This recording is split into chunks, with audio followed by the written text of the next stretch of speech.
दंडवत प्रणाम। हरे कृष्ण प्रभु जी दंडवत।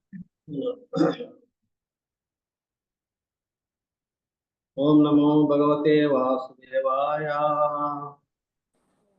भगवते वासुदेवाय। ओम नमो भगवते वासुदेवाय। ओम नमो भगवते वासुदेवाय। ओम नमो भगवते वासुदेवाय। ओम नमो भगवते वासुदेवाय।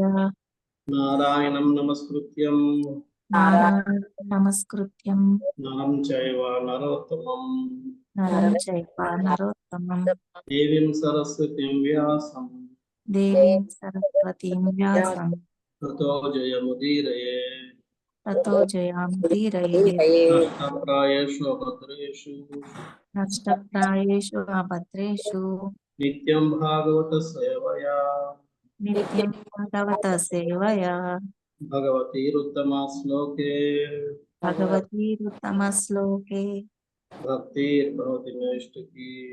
भक्तिर्भवति नैष्ठिकीः। कृष्णाय वासुदेवाय कृष्णाय वासुदेवाय देवकीनन्दनाय च देवकीनन्दनाय च नन्दगोपकुमाराय नन्दगोपकुमाराय गोविन्दाय नमो नमः।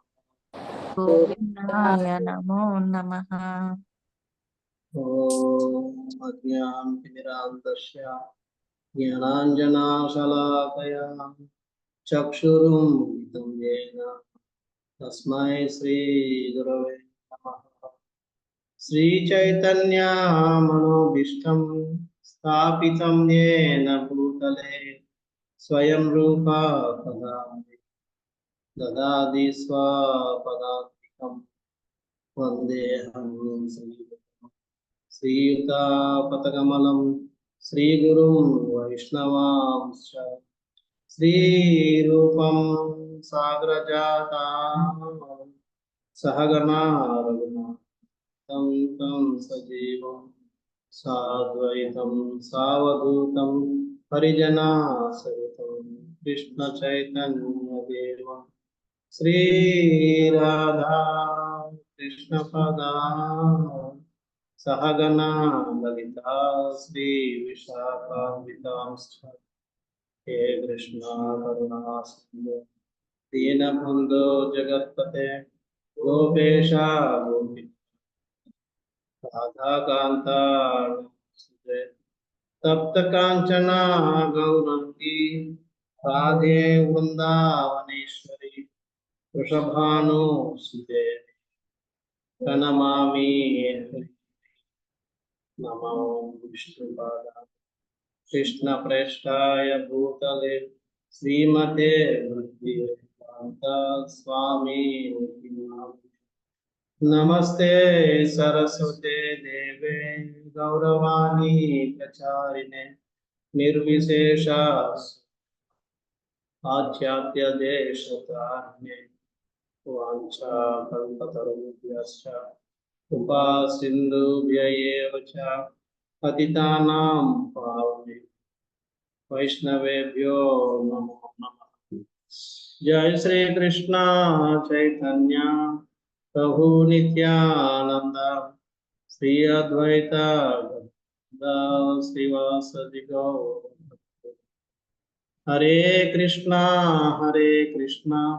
कृष्णा कृष्णा हरे हरे हरे राम राम राम हरे कृष्ण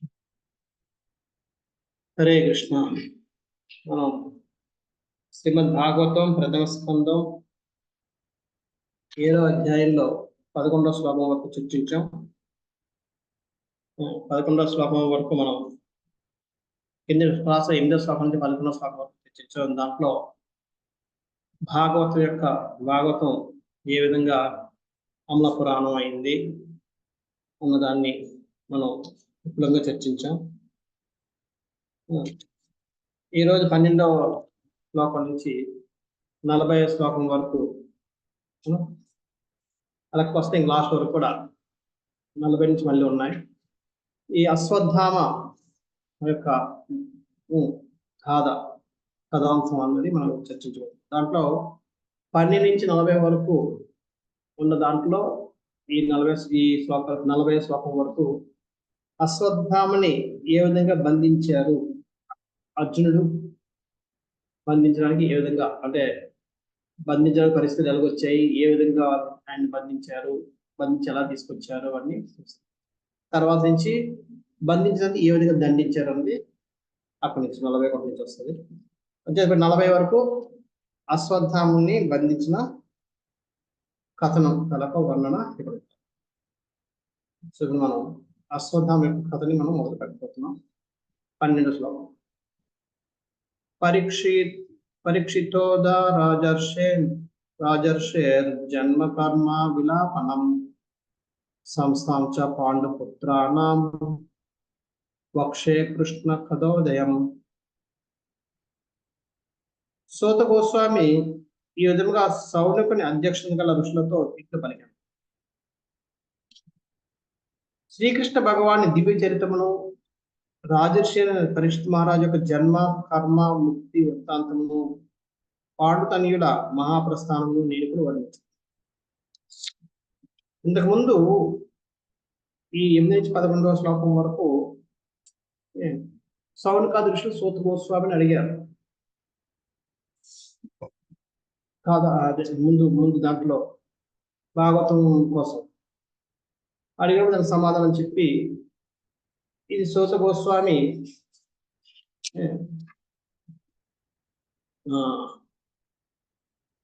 సూత గోస్వామి మళ్ళీ తర్వాత అడుగుతారు సౌనకాది ఋషులు, ఆయన ఆత్మారాముడు అయినప్పుడు మళ్ళీ ఎందుకు విన్నాడు అన్నది. అప్పుడు సూత గోస్వామి భాగవతం ఏ విధంగా ఆత్మారాముడు కూడా ఆకర్షణీయమైనది అంటూ వర్ణిస్తూ 11వ శ్లోకం వరకు చెప్పారు. ఇప్పుడు అంటున్నాడు, నేను ఇప్పుడు శ్రీకృష్ణ భగవాన్ చరిత్ర దివ్య చరిత్రము రాజర్షి అన్న పరిష్మార్గ జన్మ కర్మ ముక్తి వృత్తాంతము, పాండుతనయుల యొక్క మహాప్రస్థానం, వాళ్ళు ఏ విధంగా ఇక్కడి నుంచి వెళ్ళిపోయారు, ఇవన్నీ కూడా నేను వర్ణిస్తాను అని చెప్పి అందులో భాగంగా ఇప్పుడు ఇది ద్రోణసుతుని దండించడం దీంట్లో ఒక భాగం. ఇక్కడ భాష్యంలో ప్రభుపాదుల వారు భాగవతం యొక్క మహత్యం ఏంటి చెప్తున్నారు. చూసుకుంటే శ్రీమద్ భాగవతం కూడా ఒకనొక పురాణమే అయినను శ్రీకృష్ణ భగవాన్ని కర్మలు కేంద్ర విషయమై గాని అనుబంధించిన చారిత్రాత్మక విషయంలో కాకపోవట దీని అందరూ ప్రత్యేకమై ఉన్నది. శ్రీమద్ భాగవతం ఒకనొక పురాణం, అంతేకాకుండా శ్రీకృష్ణ భగవాన్ కర్మలు కేంద్ర విషయమే గాని అనుబంధిత చారిత్రాత్మక విషయంలో కాకపోవడం దీని అందరూ ప్రత్యేకం. భాగవతం ప్రత్యేకత ఏంటి? కృష్ణుడికి సంబంధించిన కర్మలే మెయిన్ కానీ దానికి సంబంధించిన చారిత్రాత్మక విషయాలు అన్నది ముఖ్య విషయం కాదు. కనుకనే శ్రీమద్ భాగవతం అమలమైన పురాణంగా శ్రీకృష్ణ మహాప్రభు వర్ణించింది. ఇలాగా ఇక్కడ దీంట్లో 4 పాయింట్లు చెప్తున్నారు. ఏమిటి, ఎవరైనా చెప్పగలరా? భాగవతానికి సంబంధించిన 4 పాయింట్లు దీంట్లో చెప్తున్నారు. ఎవరి దగ్గర బుక్స్ ఉన్నాయి?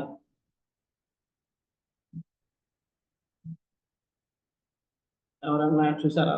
ఎక్కడంది? శ్రీమద్ భాగవతం కూడా ఒకనొక పురాణమై ఉన్నది అంటే శ్రీమద్ భాగవతం కూడా ఒక పురాణం. రెండోది శ్రీకృష్ణ భగవాన్ని కర్మలే కేంద్ర విషయము.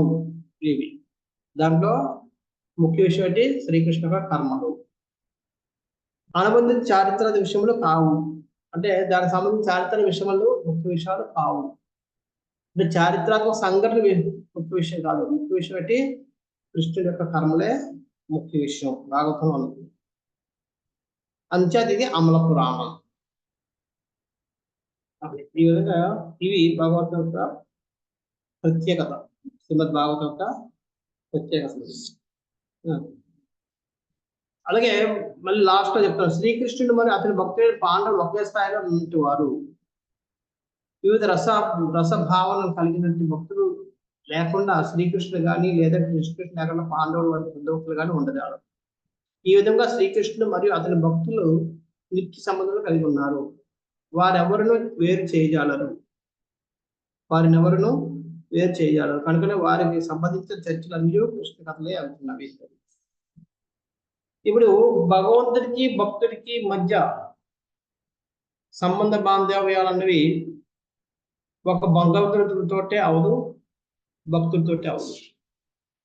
ఇప్పుడు మన క్లాస్ రూమ్ లో మనం ఏదైనా క్లాస్ అంటే అర్థం ఏంటి? టీచర్ ఉండాలి, స్టూడెంట్స్ ఉండాలి. టీచర్ అప్పుడే ఉంటే ఉన్న క్లాస్ అవ్వదు, స్టూడెంట్స్ టీచర్ లేకపోయినా క్లాస్ అవ్వదు. ఇద్దరు ఉన్నప్పుడే క్లాస్ సంపూర్ణం అవుతుంది. అలాగే భగవంతుడి యొక్క దివ్య చరిత్రము లేదా దివ్య లీల అన్నవి భక్తుడు ఉండాలి, భగవంతుడు ఉండాలి. ఆ రెండు ఉన్నప్పుడే ఆ దివ్య చరిత్రం కానీ లేదా లీల కానీ సంపూర్ణం. అంచేత దాంట్లో మన భక్తుడి కోసం వర్ణన భక్తుడి కోసం చర్చించిన, భగవంతుడి కోసం చర్చించిన రెండు కూడా భగవంతుడి కోసం చర్చ అవుతారు. రెండు విడదీయడం. క్లాస్ అంటేనే స్టూడెంట్స్ టీచర్ ఇద్దరు ఉండాలి. ఆ టీచర్ ఇలా చెప్పాడని చెప్పినా, లేకపోతే ఆ స్టూడెంట్స్ ఈ విధంగా అడిగారని చెప్పినా, లేదా ఏదని చెప్పినా సరే మన క్లాస్ కోసం డిస్కస్ చేస్తున్నాం. అలాగే ఈ భాగవతంలో కూడా అందుకనే భక్తుల యొక్క చరిత్ర మనం చర్చించినా సరే అది కృష్ణ కథ ఎందుకు వస్తుందంటే వాళ్ళ చరిత్ర భగవంతుడితో ముడిపడి ఉంటాయి కాబట్టి, భగవంతుడితో కనెక్షన్ ఉంటుంది కాబట్టి అది కృష్ణ కథ కంటే వస్తుంది. అంటే దాన్ని వేరు చేయలేము.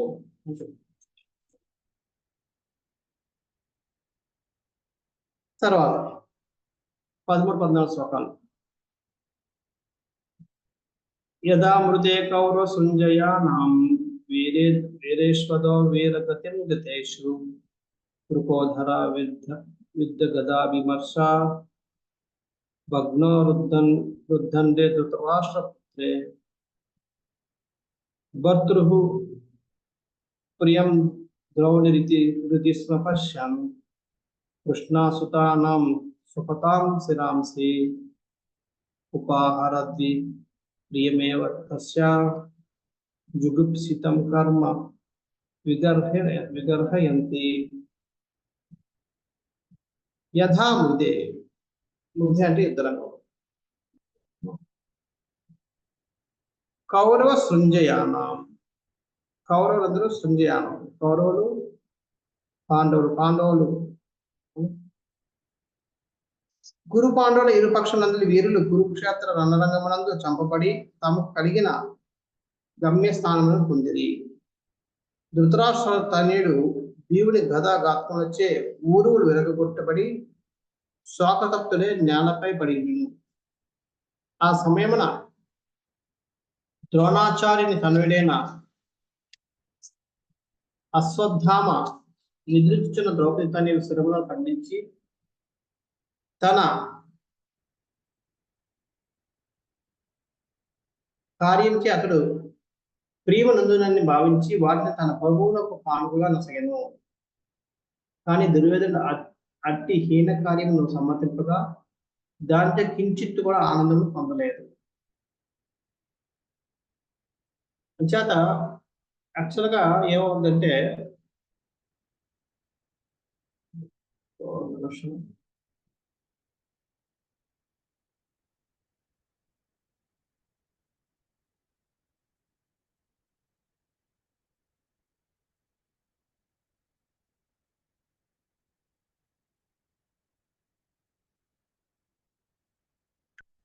అక్కడ ఆఖరి రోజు, లాస్ట్ రోజుని దుర్యోధనుడు భీముడు ఇద్దరు గద అడ్డు చేస్తూ కూర్చున్నారు. ఇంకా మిగతా వాళ్ళందరూ ఆల్మోస్ట్ అయిపోయారు. లాస్ట్ రోజు శల్యుడు సర్వ సైన్యాధిపతి అవుతాడు, ఆయన కూడా చంపేస్తున్నారు. చంపేసిన తర్వాత వాళ్ళ తరపున ఇంకెవరు లేరు. ఇంకా లాస్ట్కి రాజుగా దుర్యోధనుడు దిగుతాడు. దుర్యోధనుడితో భీముడు యుద్ధం చేస్తూ ఉంటాడు. కాకపోతే గాంధారి యొక్క పాతివ్రత్యం గాంధారి ఏం చేస్తుంది, తన పాతివ్రత్యాన్ని అంతటిని ధారపోసి తన పుత్రుడు శరీరం మొత్తాన్ని ఉప్పు చేసేస్తుంది, ఉప్పు శరీరం చేసేస్తుంది.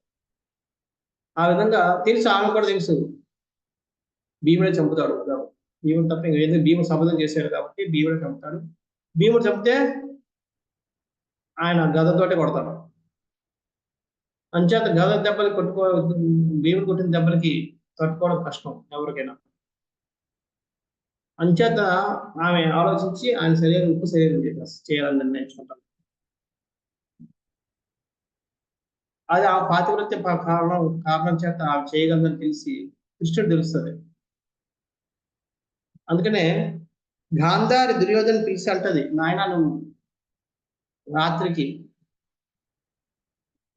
తెల్లవారుజామున లేచి తొందరగా లేచి 2 గంటలకు లేచి స్నానం చేసుకుని నగ్నంగా నా ముందు వచ్చి నేను కూడా ఎందుకమ్మా అంటాడు. చెప్పు, నేను తనివితీరా చూడాలనుకుంటున్నాను, దానివల్ల నా చూపుతో నీ మొత్తం శరీరం చేయాలనుకుంటున్నాను, ఆ విధంగా నీకు యుద్ధంలో విజయం ప్రాప్తించాలని చెప్పి నేను ఆశిస్తాను. విజయం అనగానే దుర్యోధన ఏదైనా చేయడం అయిపోతాడు కదా. అంచేత ఆయన ఇచ్చేస్తాడు. నిజంగా ఉంటే మొత్తం అంతా ఉపశరీరం అయిపోయింది. కానీ కృష్ణుడు మధ్యలో వెళ్తాడు, వెళ్ళి చేస్తాడు.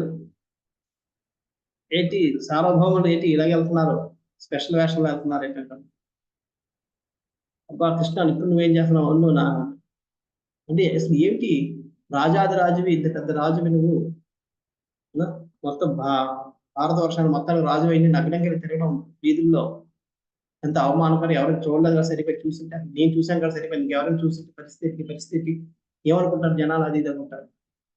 అవన్నీ నాకు తెలియదు, మా అమ్మ చెప్పింది వెళ్తున్నా అంటారు. ఎంత అవమానం, ఒక రాజు, ఇంత పెద్ద రాజు ఒక స్త్రీ ముందు నగ్నంగా నిలబడ్డామా, ఇది నీ లోకానికి తెలిస్తే ఏమైనా ఉందా అసలు, నీ పరువు ఏమవుతుంది తెలుసు, అసలు బయటికి రాగలవా, ఎలా తలెత్తుకుని తిరుగుతావు, అసలు ఎంత తల్లి అయితే మాత్రం అది ఇది చెప్పేదానికి ఇంకా ఆయనకి మామూలుగా ఇది అసలు అహంకారం ఎక్కువ. దానితో ఇలా చెప్పేటప్పటికి ఇంకా అందులో కృష్ణుడు చెప్తే కృష్ణుడు ఎలా చెప్తారో తెలుసు, కొంత కన్విన్స్ అయిపోతారు ఆయన. ఇంక వెంటనే ఏం చేస్తారంటే వెళ్ళకుండా గంజా కొట్టుకుని వెళ్తాడు, నడువు నుంచి త్వరలో వచ్చేవాడు ఆయన వచ్చానంటాడు. అనగానే కళ్ళగా తిప్పి చూస్తాడు, చూసేటప్పటికి ఇంకేముంది అంత బాగానే ఉంది, ఆ భాగం మాత్రం తబ్బడు.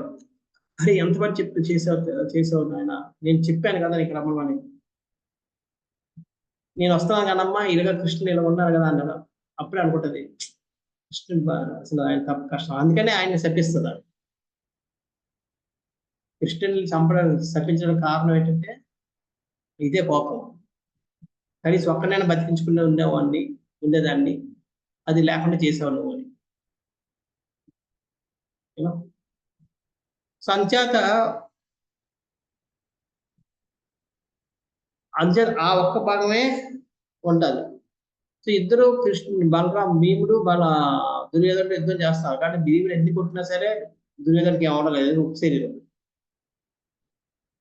కానీ దుర్యోధన కొట్టి ప్రతి దెబ్బ భీముడికి దెబ్బ తగిలేస్తుంది, రక్తం వస్తుంది, కందిపోతుంది, వాచిపోయాయి.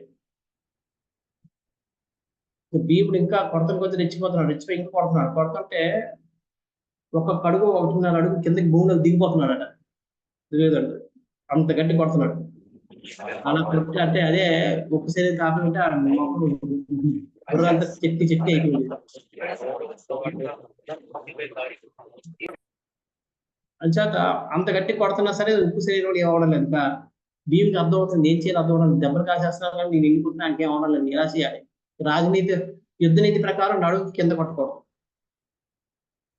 అందుకే భీముడు అంతా ఛాతీ మీద కొడుతున్నాడు, ఛాతీ మీద, తల మీద, ఆట మీద కొడుతున్నాడు, కానీ ఏం అవడం లేదు. పైపెచ్చు ఇంకా దానికి పుండి మీద కారం చెల్లినట్టుగా దుర్యోధనుడు ఇంకా కొట్టు అని చెప్పి నిలబడుతున్నాడు, కొట్టించుకుంటున్నాడు. అది ఇంకా ఉడికిపోతాను, అంటే ఏం చేయలేకపోతున్నానని చెప్పి ఇంకా కోపం వచ్చేస్తుంది, ఏం చేయాలి అర్థం అవుతుంది. కోపం మీద ఉన్నాడు, కోపం మీద ఇంకా గట్టి కొడుతున్నాడు, కానీ ఏం అవడం లేదు. గదలు దెబ్బలు తింటున్నాయి, గద విరిగిపోతుంది కానీ దుర్యోధనకి ఏమవ్వడం. ఇంకా అప్పుడు కృష్ణుడు కాకపోతే కృష్ణుడు చెప్తాడు వెళ్ళి తోడ మీద కొట్టని చెప్పి తోడ మీద కొడతాడు. తోడ మీద కొట్టేటప్పటికి ఆ కొట్టడం ఎంత ఫోర్స్ కొడతాడు కదా, తోడ మొత్తం చిప్పి అయిపోయి ఇంకా నిలబడలేక కింద పడిపోతాడు. తర్వాత వదిలేస్తారు ఇంకా ఇంకెవరో చేస్తాడని తెలుసు ఇంకా కొట్టక్కల కింద పడినాడు కొట్టడానికి వేస్ట్ అని చెప్పి వదిలేస్తారు. ఇంకా అలా కొట్టగానే ఇంకా భీముడు అన్నాడు బలరాముడు పరిగెట్టు వస్తాడు గాలి పట్టుకుని, చంపేస్తాను చూడు నిన్ను ఎంత అన్యాయంగా చంపేవాడు, అన్యాయం అధర్మం అని వచ్చి గద పట్టుకుని భీముడి మీద ఎగిరిపోతున్నాడు. కృష్ణ మధ్యలో వస్తాడు, ఆగన్న ఏంటి ఏంటి ఏంటి అధర్మం అంటాడు.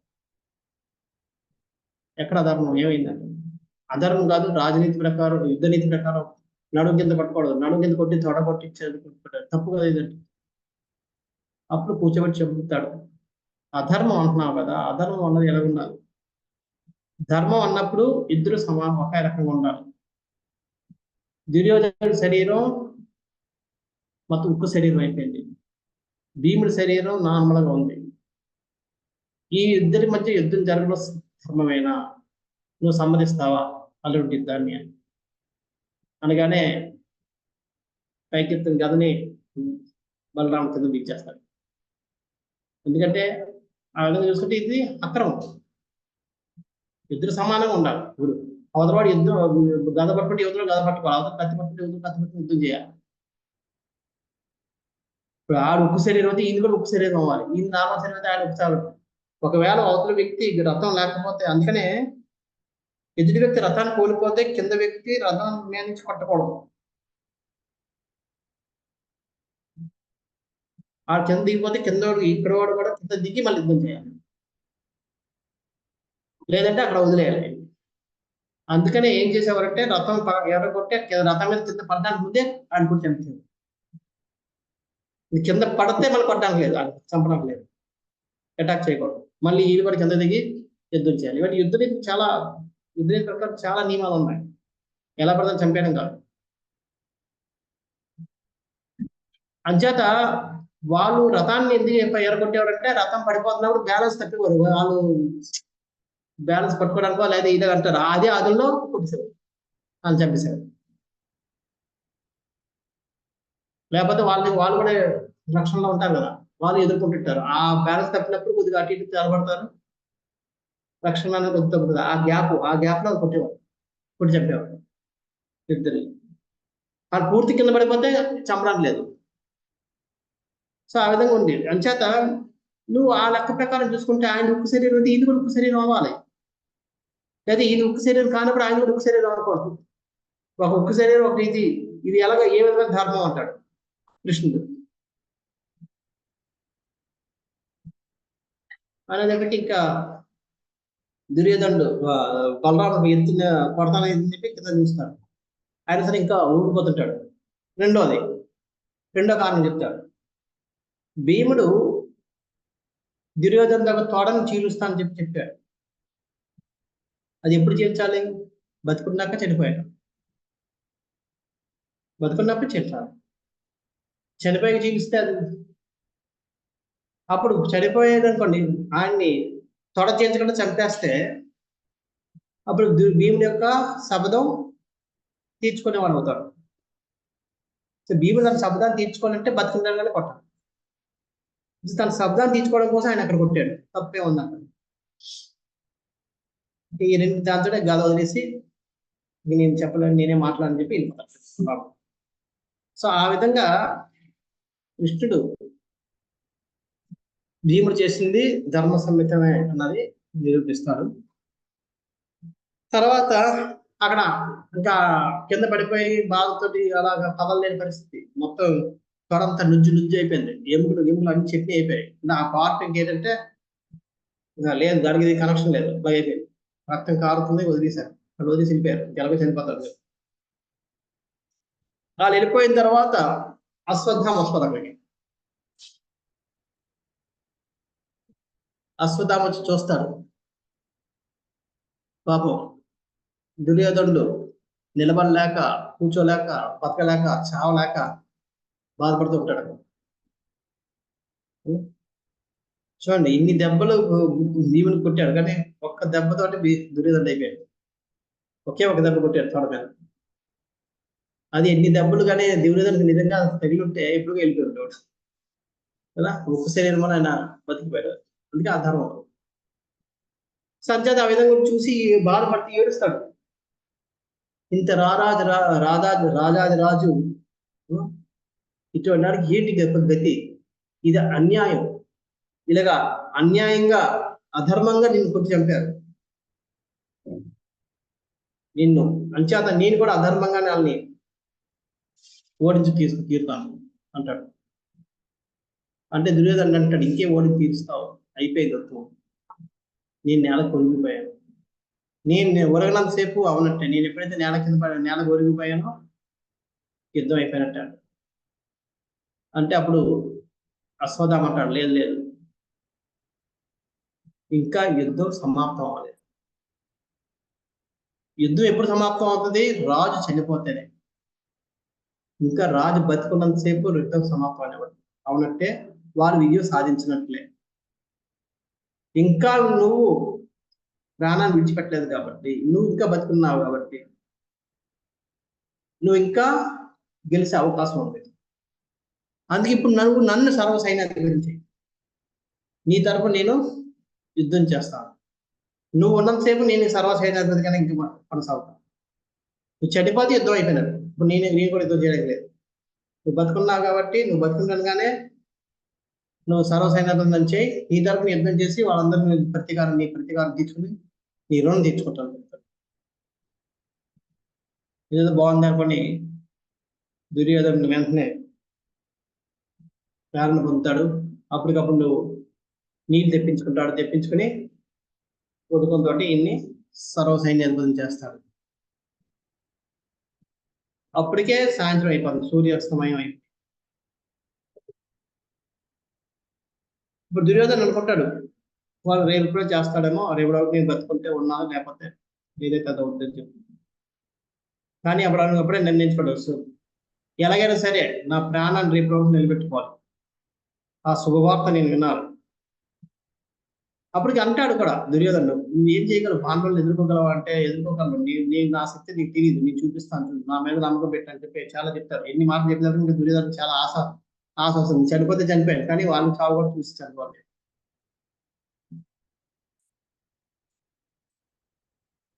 అప్పుడు రాత్రి వాళ్ళందరూ పడుకుంటున్నప్పుడు ఈయన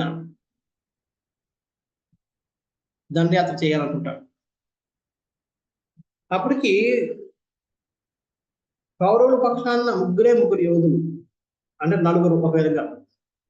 దుర్యోధనుడు ఇంకా బతికి ఉన్నారు కాబట్టి దుర్యోధనుడు, కృపాచార్యుడు, అశ్వత్థామ, కృతవర్మ, ఈ నలుగురే బతుకున్నారు.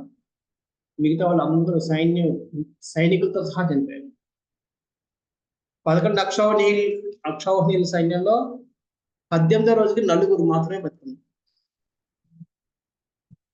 నలుగురు కూడా కాదు, 3.5, ఎందుకంటే దుర్యోధనుడు ఆల్రెడీ అయిపోయినట్టే, పెద్ద పడిపోయాడు.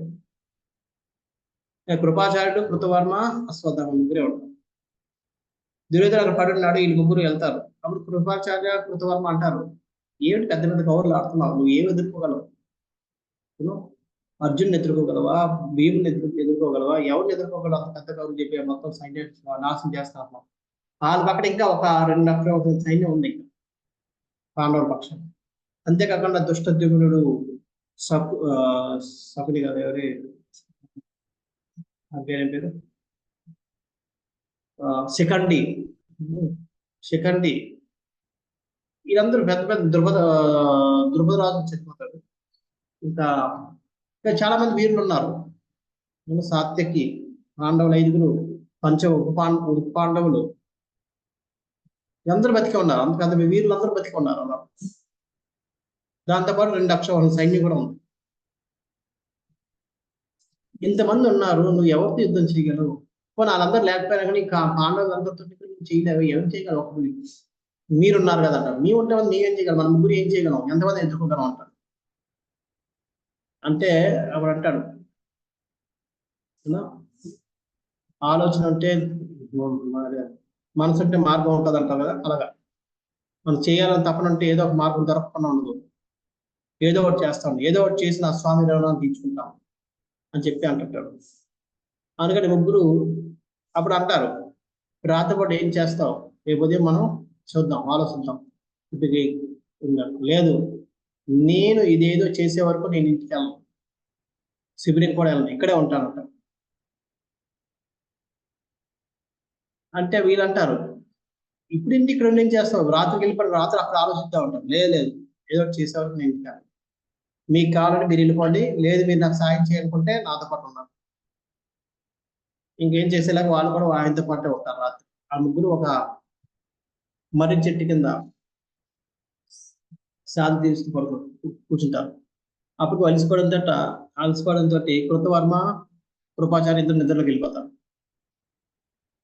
అశ్వత్థామ కూడా అలసిపోయాడు, కానీ ప్రతీకారం వాంఛతో రగిలిపోతున్నారు కానీ నిద్ర రావడం లేదు. ఏదో చేయాలి. ఇలా ఆలోచిస్తున్న సమయంలో టప్ అని ఒక కాకి కాళ్ళ దగ్గర పడుతుంది. ఏదైనా చూస్తాడు కాకి.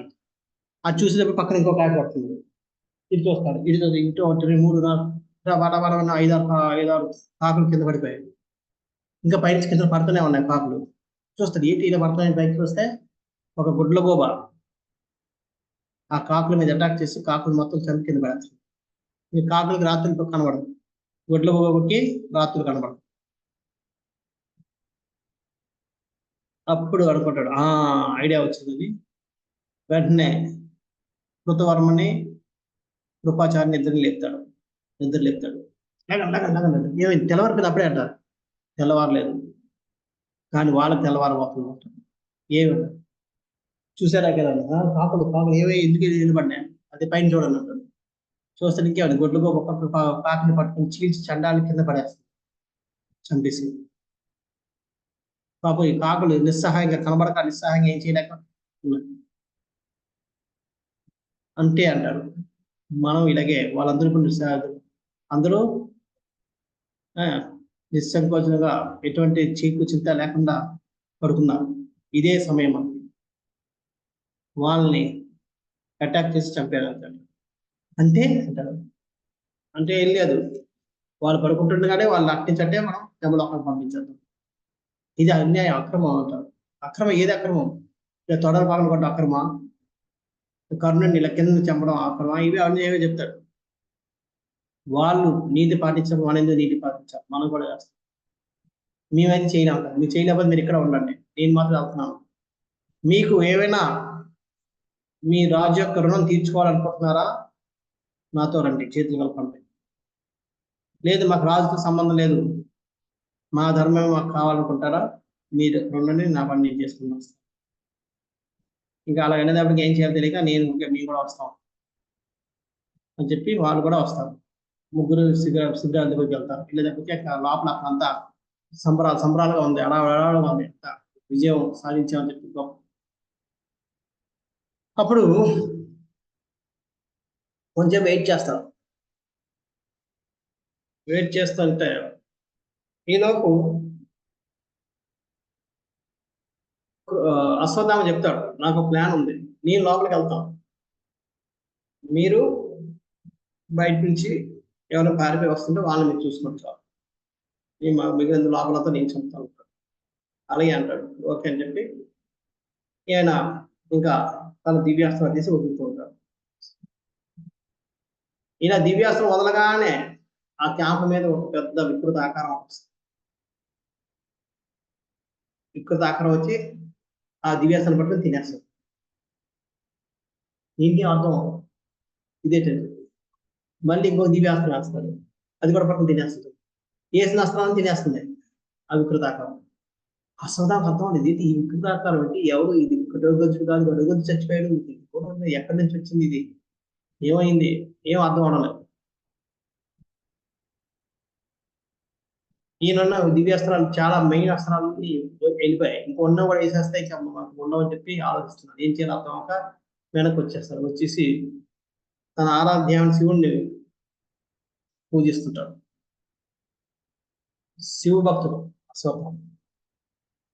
శివుని పూజించి ధ్యానం చేస్తే శివుడు వచ్చి ప్రత్యక్షం అవుతాడు. చూడండి, రాత్రి రాత్రి శివుని ప్రత్యక్షం చేసుకున్నాడంటే ఎంత గొప్ప భక్తుడు అశ్వత్థామ, అర్థం చేసుకోవచ్చు. శివుడు వస్తాడు, వచ్చి ప్రత్యక్షం అవుతాడు. ఏమిటి నీకు, ఏమిటి అశ్వత్థామ, ఏం కావాలి? ఏం లేదు, నేను ఇలాగా పాండవులను చంపాలని సంకల్పం చేశాను. ఆ సంకల్పంలో నేను అస్త్రాలు వదులుతుంటే అక్కడ ఏదో వికృతమైన ఆకారం ఒకటి వచ్చి నా అస్త్రాలన్నింటినీ తినేస్తుంది. మీరు వెళ్ళి ఆ వికృతమైన ఆకారాన్ని కలిసి తొలగించండి, మిగిలిన పని నేను చూసుకుంటాను అంటే అప్పుడు శివుడు నవ్వుతా అంటాడు, ఆ వికృతమైన ఆకారం నేనే అంటాడు. మీరా స్వామి, ఏంటి మీరు నా భక్తుడు, మీ భక్తుడే నాకు ఎదురుగా ఇచ్చేస్తున్నారు, నన్నే పరాజయం చేస్తున్నారు. నేను నీకు స్వామిని, కానీ నాకు స్వామి కృష్ణుడు. ఆయన సంకల్పం ఇంకా అక్కడ ఉన్న వాళ్ళు ఎవరు చదవకూడదు. ఆయన సంకల్పాన్ని సంపూర్ణం చేయడం నా బాధ్యత. అది నా భక్తి ద్వారా అవుతుంది కాబట్టి నేను నా భక్తితో రావడం, అందుకని నేను నిన్ను పరాజయం చేస్తున్నాను అంటాడు. మరి అయితే మరి నా శపథం ఏంటి, నేను కూడా శపథం చేశాను, చింతించదు. ఇప్పుడు నేను నీలో ప్రవేశిస్తాను, ఇవి ఈ ఖడ్గం తీసుకో, ఇప్పుడు నువ్వు లోపలికి వెళ్ళు. ఎందుకంటే నా స్వామి ఆల్రెడీ నిర్ణయించుకున్నాడు, మిగతా వాళ్ళందరూ అయిపోవాలని. ఎవరెవరు బతకాలో వాళ్ళందరూ తీసుకుని వెళ్ళిపోయారు. అంటే ఎవరు, సాత్యకి, పంచపాండవులు, కృష్ణుడు, ఈ 7 వెళ్ళిపోతారు బయట. అంటే మిగతా వాళ్ళందరూ కూడా నీ ఇష్టం, ఇప్పుడు ఏం చేస్తావు అంటే ఇప్పుడు వెళ్ళు, ఇగో ఈ ఖడ్గం తీస్తాను చెప్పి ఖడ్గం ఇస్తాను. అప్పుడు ఆ ఖడ్గం తీసుకుని వెళ్తాడు. లోపల శివశక్తి, శివుడు ప్రవేశించాడు. ఇంకా ప్రవేశిస్తే ఇంక ఎదురే ఉంటది, మొత్తం వెళ్ళి చనిపడేస్తాడు అందరినీ. పడుకున్నట్టుగా లేగనేవాడు గుండెల మీద. అప్పుడు అందుకు చాలా మంది బతిమలాడతారు, కనీసం నన్ను కత్తి తీసుకొని చావని, వీరస్వాతం చావని, యుద్ధం చేస్తూ చచ్చిపోయిన చావని అని బతికినా సరే ఒప్పుకోడు. చాలా మంది అదే బతిమలాడతారు. ఇటువంటి నాకు చావు నా వద్దు, వీర మార్గం కావాలి, వీరుడిగా చనిపోవాలి, నీ యుద్ధం చేస్తూ చనిపోవాలి, కత్తి తీసుకొని నన్ను కత్తి చేతితో పట్టుకొని అని, నేను ఇలాగే చావాలి మీరని చెప్పి అలాగే చెప్తారు. అందరినీ చంపేస్తాడు. పంచపాండవులు, ఉప పాండవులు, దుష్టజముడు, శిఖండి, మొత్తం 2 అక్షరాల సైన్యాన్ని మొత్తం వేసేవాడు. కాస్త పోతే బయటకు వస్తే వాళ్ళని ఏమో ఈ కృతవర్మ, కృపాచార్య వాళ్ళు చంపుతారు. ఇదంతా చంపి ఉదయం కల్లా వస్తాడు. వచ్చి దుర్యోధనుడికి వచ్చి చెప్తారు. వాళ్ళు చెప్తే దుర్యోధనుడు ఛీ అంటాడు. ఈయనంతా చేసింది ఆయన కోసం, ఆయన ఏమో ఛీ అనేసాడు. ఎందుకంటే దుర్యోధనుడికి పిరికితనంగా చంపి, దొంగతనంగా చంపడం అని నచ్చింది. పడుకున్న వాళ్ళని చంపడం, పడుకున్న వాళ్ళ ఒకటి ప్రత్యేకించి ఉప పాండవులు చంపడానికి నచ్చదు. ఎందుకంటే వాళ్ళు చిన్నపిల్లలు, 15-16 సంవత్సరాలు, 15-16 సంవత్సరాల పిల్లల్ని చంపడమే తప్పు. అందులో పడుకున్న వాళ్ళని చంపడం ఇంకా ఇంచేత దాన్ని తీవ్రంగా ఖండిస్తారు. మిగతా వాళ్ళని చంపిన దాన్ని బట్టి ఈ 5 ఉప పాండవులను చంపడం తీవ్రంగా ఖండిస్తారు. అంచేత తను చంపి ఎవరి కోసమని చెప్పాడు ఆయన కూడా సంతృప్తిపరచలేదు, ఆయనకు ఉరిగింది ఏం లేదు. దానివల్ల ఏమైనా రాజ్య పరిపాలన, ఎందుకంటే రాజ్య పరిపాలన అంటే అవతల ధర్మరాజు చనిపోవాలి, ధర్మరాజు చనిపోతేనే అప్పుడు ఈ పిలిచి ధర్మరాజు క్యాబినెట్ వెళ్ళిపోయాడు. అంటే రాజ్యాన్ని విజయంగా సమకూర్చలేదు, అవతల దుర్యోధనుడు కూడా ఆనందం కలిగించలేదు. 2 విధాలు చెడిపోండి అయ్యారు. సో అది ఆ విధంగా ద్రౌపది తన శరములను ఖండించి తన కార్యించి అతను ప్రియమును అందుతుందని భావించి వాటిని తన ప్రభుత్వ కానుకగా నోసుకెను. అది నరికి ఆ తాళం తీసుకొస్తాడు. వారి వంశవారసులు లేకుండా చేశానని చెప్పి. కానీ దుర్యోధనుడు చాలా ఆశించుకుంటాడు. కానీ దుర్యోధనుడు అట్టి హీన కార్యంలో సమ్మతింపుగా దానికి కించిత్ కూడా ఆనందం పొందలేదు. ఏమాత్రం కూడా ఆనందాన్ని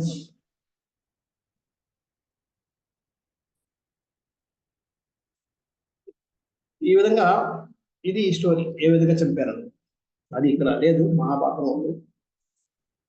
సో భాషలో ప్రభుపాద రాస్తాను, శ్రీమద్ భాగవతం శ్రీకృష్ణ భగవాన్ కర్మలకు సంబంధించిన దివ్య విషయములు కురుక్షేత్ర రణ సమాప్తితో ఆరంభమవుతుంది.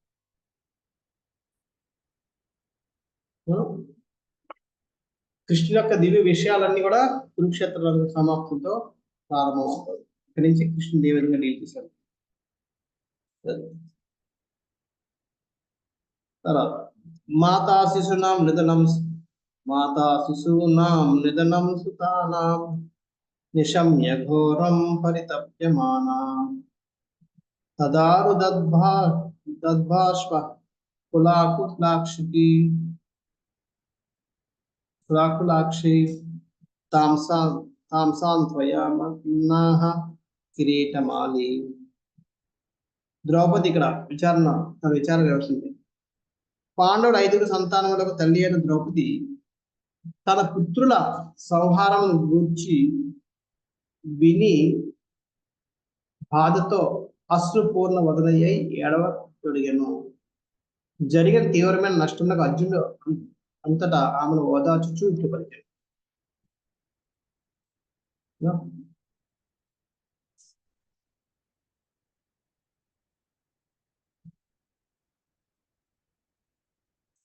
ఇక్కడ ఆ విషయం తెలుసుకున్న తర్వాత తన పుత్రుల్ని కోల్పోయిన 5 పుత్రులను ఒకసారి కోల్పోయినందుకు ద్రౌపది చాలా విచారణతో ఏడుస్తూ కన్నీటి పాలైపోయింది. ఆమె ఓదార్సు అర్జునుడు చెప్పాడు.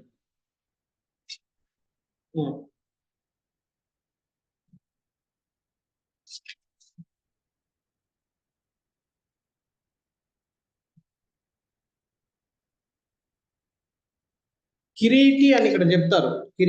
కిరీటమాలి. అర్జునుడి పేరు కిరీటమాలి. మాలి అంటే మాలను ధరించిన వాడు. కిరీటమాల అంటే కిరీటాలనే మాలగా ధరించిన వాడు అర్థం.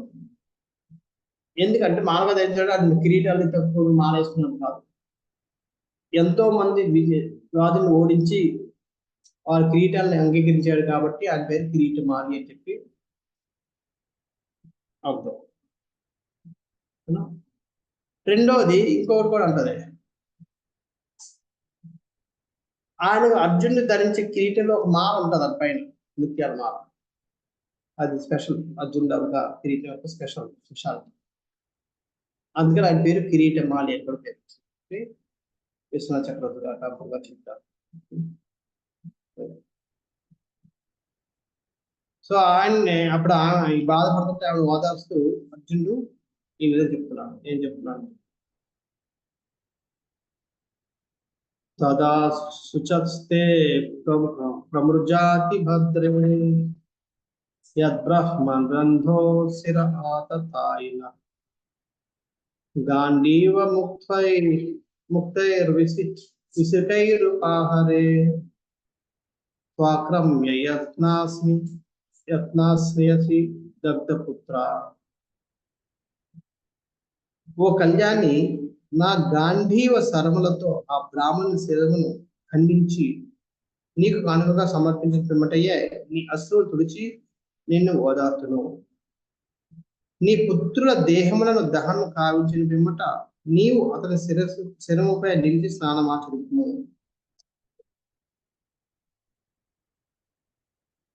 మనం ఎప్పుడైనా దహనం కార్యక్రమం అంతా అయిన తర్వాత వచ్చి స్నానం చేస్తాము.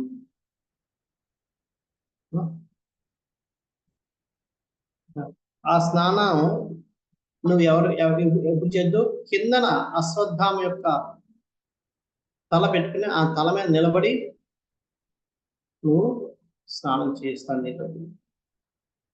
అని చెప్తారు.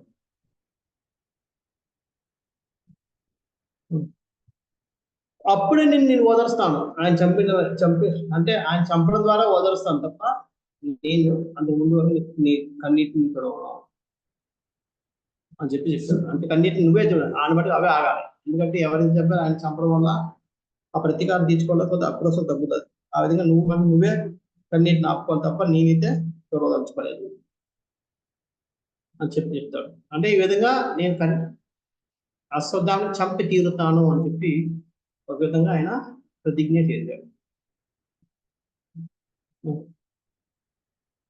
ఆతతాయిన, ఆతతాయి అంటే రూపాయల వారు ఏం చెప్తున్నారు?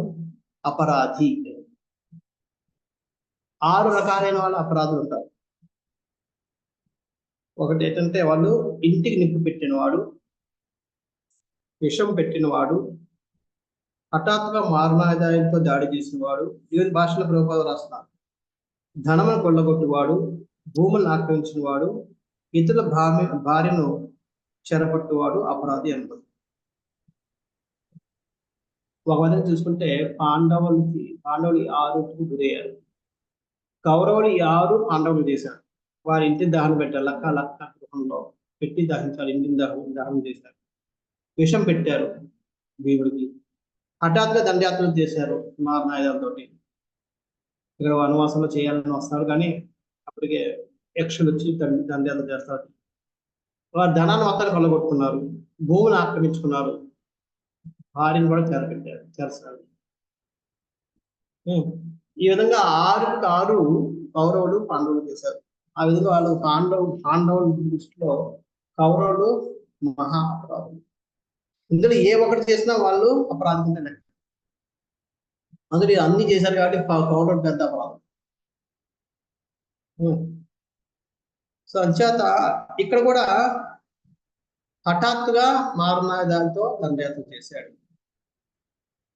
అశ్వత్థామ. అంచేత ఈయన అపరాధం.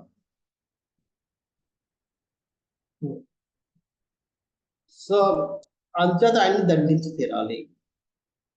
అందుకే అర్జునుడు దండిస్తాను, ఆయన బ్రాహ్మణుని పిలిచినప్పుడు కూడా దండిస్తాను అని చెప్పి శపథం చేశాడు. ఇతి ప్రియాం వల్గు విచిత్ర జల్పై ససాంపై త్వాచ్యుత మిత్ర సుత అన్వాద్రవద్ధం సిత ఉగ్రధన్వా కపిత్వజో గురుపుత్రం ప్రతేన. మిత్రుని గాను సారథిగాను అచ్యుతించే మార్గదర్శనము గావింపబడు అర్జునుడు ఆ విధంగా మధుర వచనములతో తన ప్రియురాలైన ఆమెను ఊరడించెను. పిదప కవచమును ధరించి ఉగ్రాయుధములను భూని రథమునెక్కి గురుపుత్రుని అశ్వత్థామను వెంబడించెను.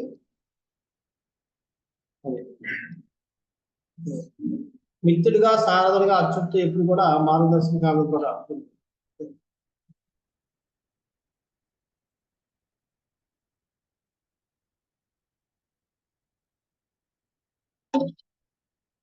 అర్జునుడు ఎప్పుడు కూడా కృష్ణుడి యొక్క మార్గదర్శకంలో ఉన్నాడు. ఏ విధంగా మిత్రుడుగా, సారథిగా, ప్రత్యేకంగా 2 మిగతా నాళ్ళలో అప్పుడప్పుడు కానీ యుద్ధం అంతా కూడా రథసారథిగా, మిగతా ఏమన్నా మిత్రుడిగా. ఎప్పుడు కూడా అర్జునుడు కృష్ణుడి యొక్క మార్గదర్శకంలో ఉన్నాడు కాబట్టి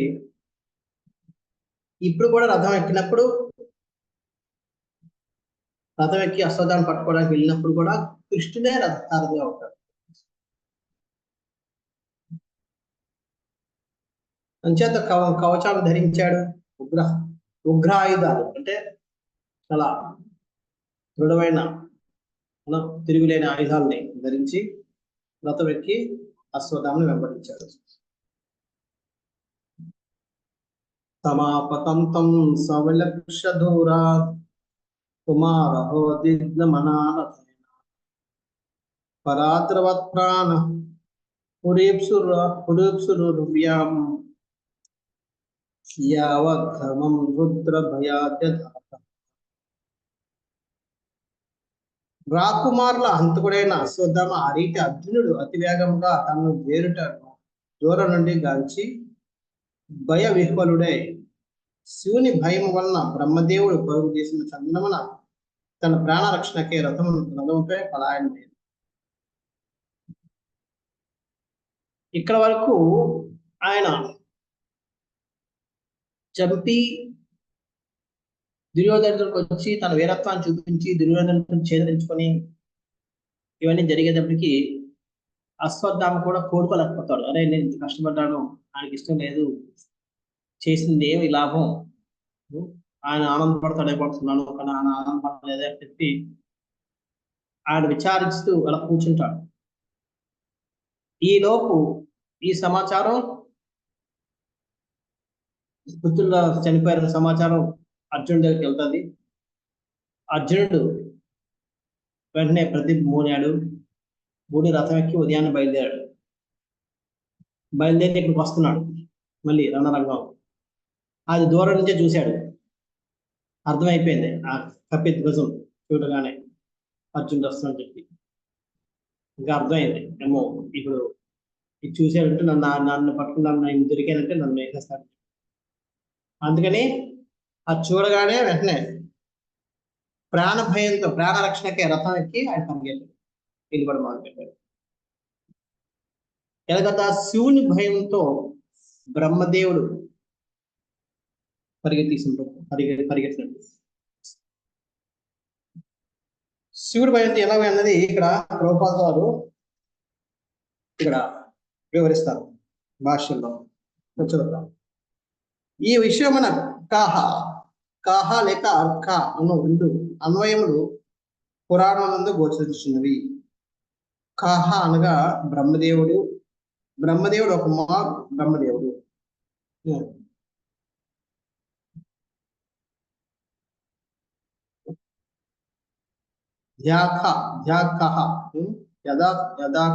లాస్ట్ లో క అన్నది బ్రహ్మదేవుడు. యథా అంటే ఏ విధంగా అయితే కహ బ్రహ్మదేవుడు. రుద్ర భయాత్ రుద్రునకు భయంతో యథా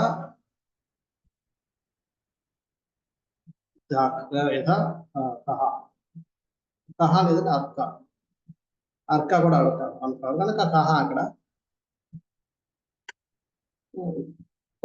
కహ అనగా బ్రహ్మదేవుడు ఒక మారు తన పుత్రికనే మోహించి ఆమెను వెంబడించను. అది శివునికి తీవ్ర కోపం కలిగించాడు. అంతటి శివుడు తన త్రిశూలంతో బ్రహ్మను దంటింపగోరగా అతడు ప్రాణ భయంతో పలాయనమయ్యాడు. యాక్చువల్గా చెప్తారు, పురాణాల్లో చెప్తారు, బ్రహ్మదేవుడు కూడా మనలాగే ఒకటే శిరస్సు.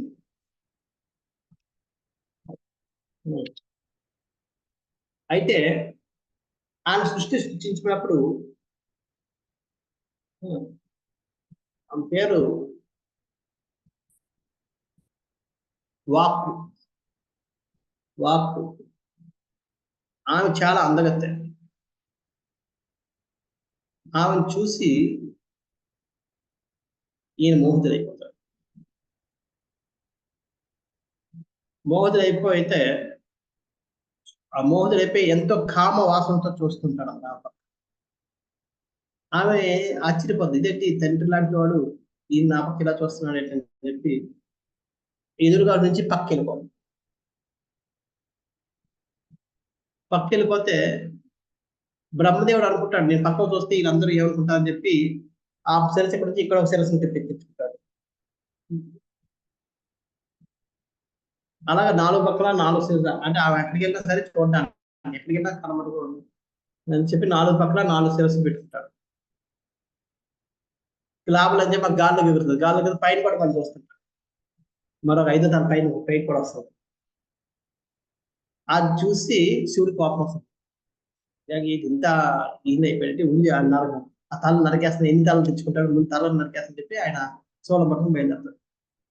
ఆ భయంతో మొత్తం ముల్లోకాలన్నీ పరిగెడతారు. బ్రహ్మదేవుడు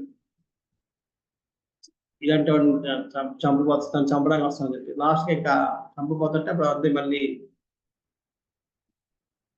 మిగతా వాళ్ళంతా చెప్తారు, ఈయన చెప్పేస్తే ఈయన సృష్టికర్త, ఈయన చెప్పేస్తారు అంటే అప్పుడు అయితే చాలా శిరస్సు ఖండిస్తారు చెప్పి ఒక 5 శిరస్సు ఖండించేస్తాడు. 5వ శిరస్సు. ఆ శిరస్సు ఖండిస్తాడు కానీ అది వదలదు.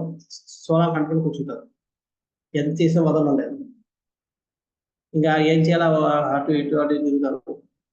ఒక చోట బద్రీనాథ్ బ్రహ్మ కపాలం అని చెప్పి ఉంటుంది. అక్కడ రాగానే ఆ శిరస్సు పడిపోతుంది. అందుకని బ్రహ్మ కపాలం దాని పేరు వచ్చింది. అక్కడ బ్రహ్మ కపాలం పడిపోతుంది. బ్రహ్మదేవుడికి కపాలం పొద్దుకంటే దాని పేరు బ్రహ్మ కపాలం వచ్చింది. ఆ విధంగా అక్కడ అప్పుడు శివుడు అక్కడికి వచ్చాక చేశాక అంటే శివుడు అక్కడ వరదానం ఇస్తాడు. ఎవరైతే ఇక్కడ శరీరాన్ని విడిచిపెడతారో అలాంటి పిండదానం జరుగుతుంది ఇక్కడ, వాళ్ళకి శాశ్వతంగా వాళ్ళు స్వర్గవాసాన్ని పొందుతాము అని చెప్పి అందుకని అక్కడ అందరూ వెళ్ళి శ్రాద్ధ చేస్తుంటారు బ్రహ్మకపాలు. ఇంకొకటి కూడా ఉంది. ఇంకొకటి ఏంటంటే ఆయన పూరి జగన్నాథపురి వస్తారు. మనం చెప్పుకున్న జగన్నాథపురి షూని చుట్టుపక్కల దాట కూడా వస్తుంది. జగన్నాథపురి వచ్చాక అక్కడ అది పడిపోద్ది కపాలం. ఎక్కడైతే జగం పడిపోయిందో అక్కడ ఒక శివలింగం ఉంటుంది. ఆ శివలింగం పేరు కపాల మోచన శివలింగం. ప్రభుజీ ఏం పేరు ప్రభుజీ? కపాల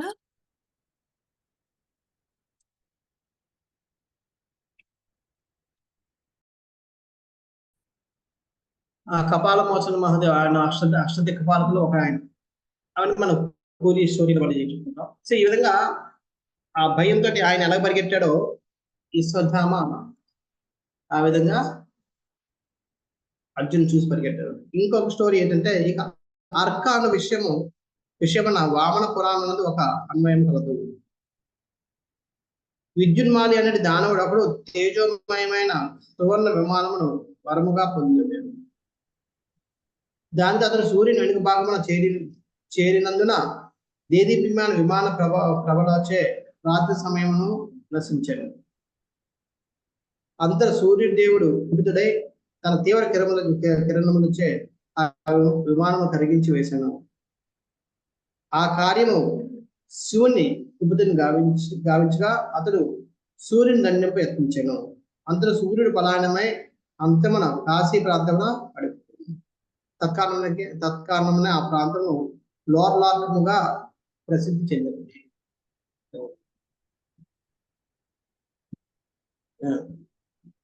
యాక్చువల్గా ఇక్కడ విద్యున్మాల్ అన్న ఆయన శివుణ్ణి పూజించి ఆయన్ని సంతృప్తిపరిచి ఆ రథాన్ని పొందుతారు. తేజమయ ఆయన ఏం చేస్తాడంటే ఈ సూర్యుడు వెనకాల నిలబడుతూ ఉంటాడు. సూర్యుడు వెళ్ళిపోయినా సరే ఎక్కడైతే సూర్యుడు వెళ్ళిపోతాడు కానీ అక్కడ ఆయన నిలబడతాడు సూర్యుడు లేని చోట. అయితే రాత్రి అంతా ఈయన తీయడం వల్ల మళ్ళీ పగలలాగే ఉంటుంది.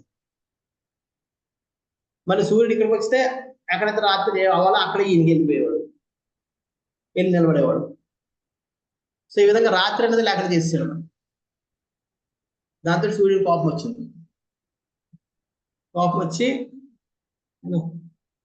ఆయన్ని ఆ విమానాన్ని మొత్తం తన కిరణాలతోటి ఇచ్చేసి భస్మం చేస్తాడు. చేసే కింద పడిపోతే ఆయన కూడా భస్మం చేయడానికి వెళ్ళిపోతాడు. అది కోపం వచ్చి శివుడు సూర్యుడు వెనకాల పడతాడు. సూర్యుడు కూడా పరిగెడుతూ కాశీ దగ్గరికి వచ్చాక కాశీలో ఆయన శరణాగతి పొంది శివుడిని తమను కలిగిస్తుంది. అంటే మెప్పుకుంటారు. అందుకే లోల ఆర్క అంటే కృష్ణుడు, లోల అంటే శాంతింపబడ్డాడు. సూర్యుడి చేత శాంతింపబడ్డాడు. సూర్యుడి మీద కోపం అక్కడ తగ్గిపోతుంది లోల కాశీలో. ఎందుకంటే కాశీలో ఎవరు వచ్చినా సరే అది ఆయన శివుని యొక్క ఆశ్రయం దొరుకుతుంది. అంచేది అక్కడికి వచ్చేటప్పటికి శివుడు కూడా తన కోపాన్ని తగ్గించుకుంటాడు. అప్పుడు వెళ్ళి ఆయన శరణాగతి పొంది శివుడు ఆయన మెప్పించి మళ్ళీ వెళ్ళిపోతాడు. సో ఈ విధంగా లోలార్క్ అని పేరు వస్తుంది. అనుకో పేరు కాశీకి. ఇది వాళ్ళిద్దరు ఏ విధంగా అయితే శివుడిని చూసి బయట పరిగెట్టారో ఆ విధంగా అర్జునుడు చూసి ఈయన కూడా పరిగెత్తాడు.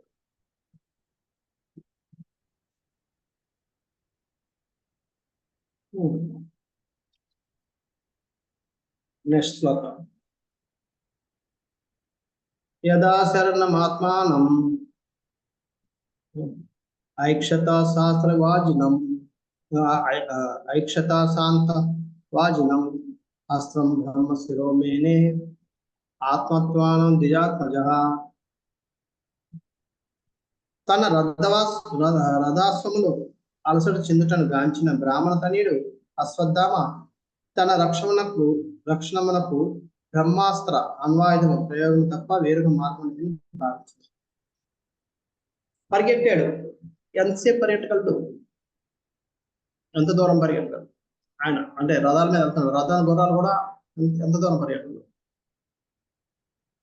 ఇక్కడ మనం ఒకటి అర్థం చేసుకోవచ్చు, అది అర్జునుడి యొక్క రథపు గుర్రాలకి అశ్వత్థామ రథపు గుర్రాలకి తేడా.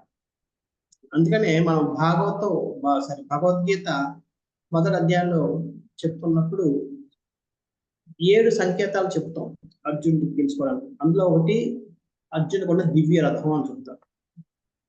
ఎందుకంటే ఆ రథాన్ని అగ్నిదేవుడు ఇచ్చాడు. అవి స్పెషల్ రథం, అంచేత స్పెషల్ గుర్రాలు, అవి ఇప్పుడు కూడా అలసట చెందవు. అంచేత అవి హస్తినాపురం నుంచి కురుక్షేత్రకు వచ్చి మళ్ళీ అశ్వత్థామ వెనకాతల పరిగెట్టాయి.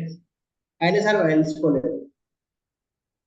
అశ్వత్థామ అర్జునుడు వచ్చిన తర్వాత, అర్జునుడు చూసిన తర్వాత రథం మీదకి పరిగెట్టడం మొదలు పెట్టాడు. అయినా సరే ఆ గుర్రాలు అలసిపోయాయి. కానీ అర్జునుడి గుర్రాలు అక్కడ కురుక్షేత్రం నుంచి వచ్చాయి, ఆ తర్వాత పరిగెట్టాయి. అంటే అక్కడి నుంచే పరిగెడుతున్నాయి, అయినా సరే అలసిపోలేదు. అంచేత ఆ అర్జునుడి రథం యొక్క గుర్రాల యొక్క దివ్యత్వాన్ని మనకి అర్థం చేసుకోవచ్చు.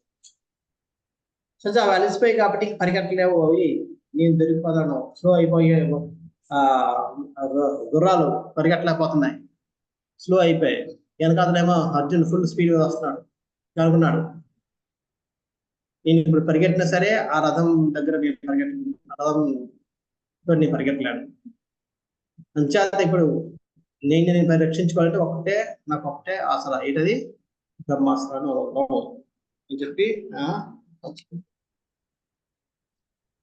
ఇక్కడ ప్రభుపాద వారు భాషలో రాస్తున్నారు, మేధా సంపన్నుడైన మానవుడే బ్రాహ్మణుడు. బ్రాహ్మణుడు అంటే మేధా సంపన్నుడు, తెలివితేటలు ఉన్నవాడు, విచక్షణ, తెలివితేటలు అందరూ ఉంటాయి. కానీ మేధస్సు అంటే విచక్షణ గుణంతో కూడుకున్న తెలివితేటలని మేధస్సు అంటారు. విచక్షణ లేకుండా తెలివితేటలు ఉంటే అది టెర్రరిస్టులు అందరూ ఉన్నారు, వాళ్ళు తెలివిన వాళ్ళే, కానీ అది మేధస్సు కాదు. మేధస్సు అంటే విచక్షణ, ఏది మంచి ఏది చెడు విచక్షణతో కూడుకుని ఉన్న తెలివితేటలని మేధస్సు అంటారు. అటువంటి మేధా సంపన్నులైన మానవులే బ్రాహ్మణులు అనమాట. అంటే మేధస్సు లేకుండా ఓన్లీ తెలివితేటలు ఉంటే ఆయన బ్రాహ్మణుడు అవుతుంది. తెలివితేటలు ఉన్నంత మాత్రాన విచక్షణ లేకపోయింది అనుకోండి, వాడు ఆటంకవాది కూడా అవ్వచ్చు. బ్రాహ్మణ అనే పదము వంశపారంపర్య బిరుది అన్నిటికీ కాదు. బ్రాహ్మణ అనేది వంశపారంపర్యంగా వచ్చింది కాదు. నాకు పుట్టాడు కాబట్టి నా కొడుకు కూడా బ్రాహ్మణుడు అయిపోతాడు. అశ్వత్థామ పూర్ణుడు బ్రాహ్మణ బంధువు అని పిలువబడను. అశ్వత్థామని పూర్వం కూడా ఇంత ముందు కూడా బ్రాహ్మణ బంధువు అని సంబోధించబడ్డాడు. బ్రాహ్మణులకు బంధువే కానీ బ్రాహ్మణుడు కాదు. బ్రాహ్మణునికి మిత్రుడు లేదా బంధువు అయినంత మాత్రాన మనుషుడు యోగ్యత కలిగిన బ్రాహ్మణుడు కాజాడు. మనం బ్రాహ్మణుడు మిత్రుడైనంత మాత్రం మనం బ్రాహ్మణుడు అయిపోయింది, అది బంధువులు అయినంత మాత్రం బంధువులు. మన అంకులో ఎవరో లేదా ఫాదరో పోలీస్ ఆఫీసర్ లేకపోతే కోర్టు జడ్జి అయిపోయినంత మాత్రం మనం జడ్జిలో అయిపోం, పోలీస్ ఆఫీసర్. సో అదే విధంగా మన బ్రాహ్మణులు అయిపోయినంత మాత్రాన, బ్రాహ్మణ మిత్రుడు అయినంత మాత్రాన లేదా బంధువు అయినంత మాత్రాన మనం కూడా బ్రాహ్మణులు అయిపోవడం. ఇక్కడ ఈయన బ్రాహ్మణ పుత్రుడు అయినప్పటికీ కూడా ఈ విచక్షణ జ్ఞానం లేకపోవడం వల్ల, క్షమతా భావం లేకపోవడం వల్ల, ఆవేశపడి బ్రహ్మాస్త్ర ప్రయోగించాలని తప్ప ఆలోచనలో రావడం వల్ల ఈయన బ్రాహ్మణ కాదు మరోసారి నిరూపించుకున్నాడు.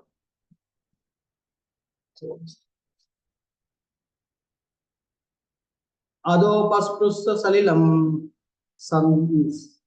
సందతే తత్సమాహితః అజానన్నపి సంహారం ప్రాణకృచ్ఛ్రా ఉపస్థితే. తన ప్రాణం ఆపద గురి అయినందున అతడు జలమును స్పృశించి ఉపసంహరించటను ఎరుగకున్నను బ్రహ్మాస్త్రము ప్రయోగించటకే మంత్రోచ్చారణమున సమాహితుడయ్యను. ఏదైనా ఒక అస్త్రాన్ని మనం ప్రయోగించినప్పుడు దాన్ని వెనక్కి తీసుకునే జ్ఞానం కూడా మనకు ఉండాలి. అప్పుడే దాన్ని ప్రయోగించాలి, లేకపోతే ప్రయోగించకూడదు. ఇప్పుడు ఆధునిక ప్రపంచంలో ఎన్నో అస్త్రాలు, ఎన్నో ఆయుధాలు తయారు చేస్తున్నాం, కానీ దాన్ని వెళ్ళి వెనక్కి తెచ్చుకునే జ్ఞానం ఎవరి దగ్గర లేదు. ఒకసారి వదిలేస్తే అది ఫస్ట్ ఆఫ్ ఆల్ అది ఎవరి మీదకి వదిలిందో వాళ్ళకి తగ్గుతుంది కూడా గ్యారంటీ లేదు. ఇప్పుడు సపోజ్ ఇక్కడ నుంచి విజయవాడ అంటే విజయవాడ వెళ్తుందో అది ఏలూరులో పడుతుందా గుంటూరులో పడుతుంది, చిన్నగా వెళ్తుంది కూడా గ్యారంటీ లేదు. ఫస్ట్ ఇంకా ఫస్టే అదే గ్యారంటీ లేదు, మళ్ళీ వెనక్కి పిల్లడం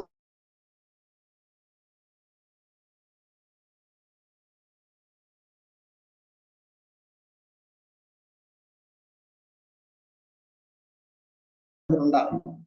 ఎందుకంటే ఇప్పట్లాగా కాదు, ఏదో ఇప్పుడు అన్నీ ఏంటంటే ఒకసారి ఫైర్ చేసి నిప్పంటి వదిలేస్తే అది గెలిపోతుంది, ఆపలేం. పూర్వం అలా కాదు, ఆ కంట్రోల్ సిస్టమ్ అంతా కూడా మంత్రోచ్చారణలో ఉండేది. ఒక మంత్రం ఉచ్చరించడం వల్ల ముందుకెళ్ళేది, ఇంకో మంత్రం ఉచ్చరిస్తే అది ఆగిపోయేది. అంచేది ఆ మంత్రోచ్చారణ ద్వారా జరిగేది. కాబట్టి మంత్రాలు ఉపయోగించేవాళ్ళు ప్రయోగించేవారు, మంత్రాలు ఉపయోగించేవాళ్ళు ఉపసంహరించేవాళ్ళు. అంచేది ఉపసంహరించుకునే, ఎందుకంటే ఉపసంహరించుకునే అవసరం ఎందుకు వస్తుందంటే, ఒకవేళ ఎదుటి వ్యక్తి ఎవరి మీదకైతే మనం అస్త్రాన్ని ప్రయోగించామో ఆయన వచ్చి ఆ శరణాగతి తీసుకుంటే ఇప్పుడు ఆయన చంపకూడదు అస్త్రం, అప్పుడు దాన్ని ఆపాలి ఈయన. అంచేత ఆపే శక్తి లేనప్పుడు ప్రయోగించుకోండి. అప్పుడు ఆపలేనప్పుడు ఏమవుతుంది, ఆ శరణాగతి తీసుకున్న సరే ఆయన చంపేస్తుంది, అది పాపం.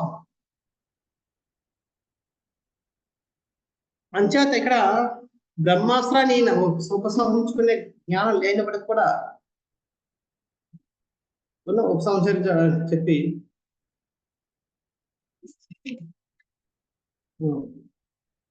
మనం విడిచిపెట్టడం చాలా తిరుగుతుంది.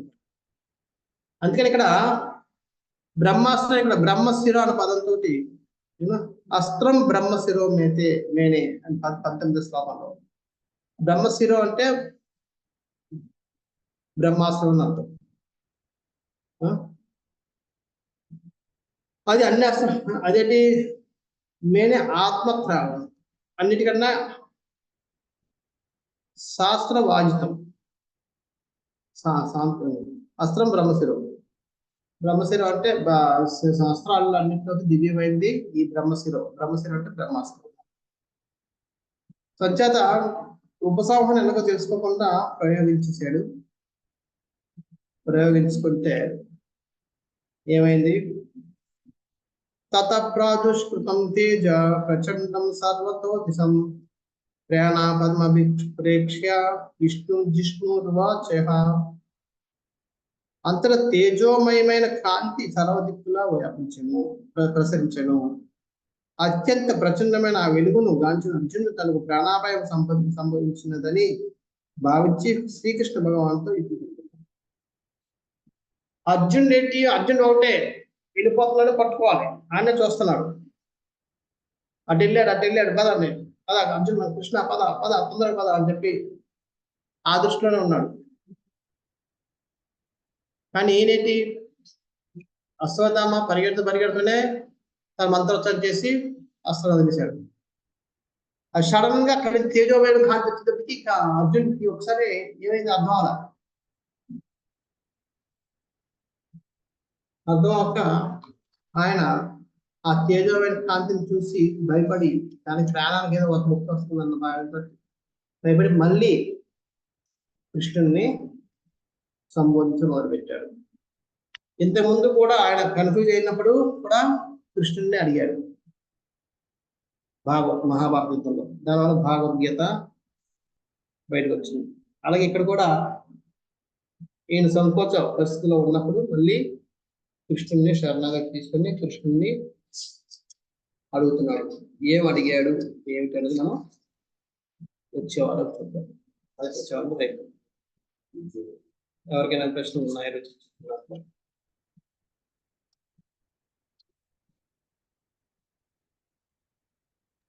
హరే కృష్ణ ప్రభుజీ, ఈయన ఇంత పాతకం చేసిన చిరంజీవిగా ఎలా నిలబడ్డాడు ప్రభుజీ? ఇప్పుడు కూడా ఉన్నాడు అంటారు కదా అశ్వత్థామ. ఉన్నాడు. కానీ అది అశ్వత్థామ ఉండడానికి కారణం దీనికి ముందే ఆయన తండ్రి అయిన ద్రోణాచార్యుడు ఇచ్చిన వరం, ఆయనకి ఆశీర్వాదం. అంచేత ఆ ఆశీర్వాద ప్రభావం చేత అన్నున్నాడు. దానికి దీనికి సంబంధం లేదు. ఇది మరి ప్రక్షాళన దానికి మళ్ళీ వస్తుంది. హరే కృష్ణ.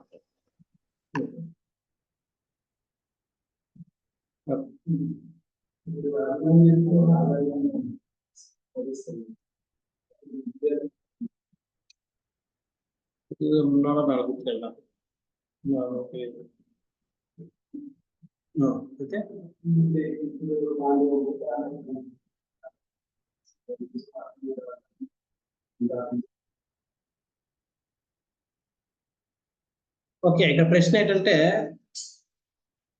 అభిమన్యుని చంపినప్పుడు కూడా అధర్మంగానే అభిమన్యుని చంపారు. అప్పుడు కూడా దుర్యోధనుడు ఉన్నాడు. మరి దుర్యోధన అక్కడ ఖండించలేదు వాళ్ళు. ఇక్కడ ఎందుకు ఖండించాడు? ఒకటేంటంటే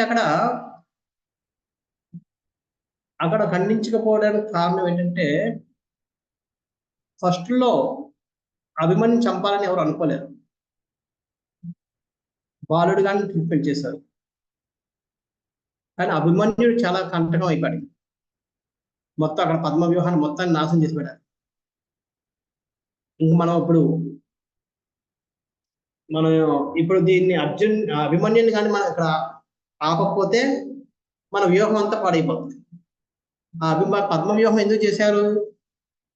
ఆ రోజు ఎలాగైనా సరే ధర్మరాజును పట్టుకొని బంధించి యుద్ధం గెలిచేయాలని చెప్పి అది అయ్యేటట్టుగా కనబడలేదు. ఎందుకంటే దుర్యోధన అభిమన్యు లోపల ఉన్నంత వరకు వాళ్ళు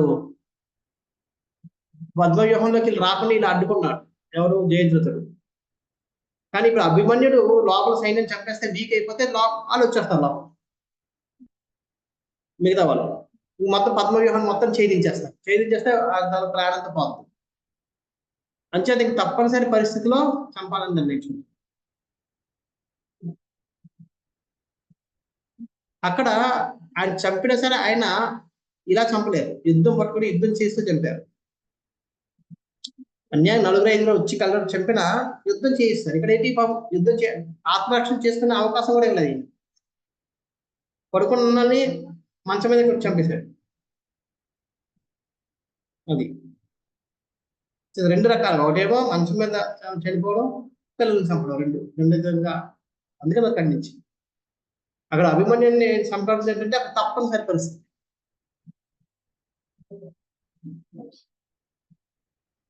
మంచిది, అక్కడ ఒక యుద్ధంలో భాగంగా చాలా తీసుకోవాల్సి వస్తుంది.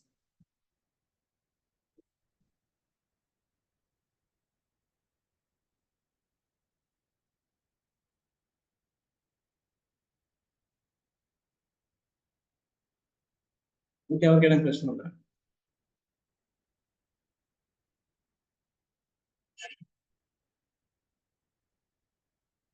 హరే కృష్ణ ప్రభు, దండవంతం ప్రభు. బ్రాహ్మణులు అంటే మేధా సంపన్నులు అన్నారు కదా ప్రభు.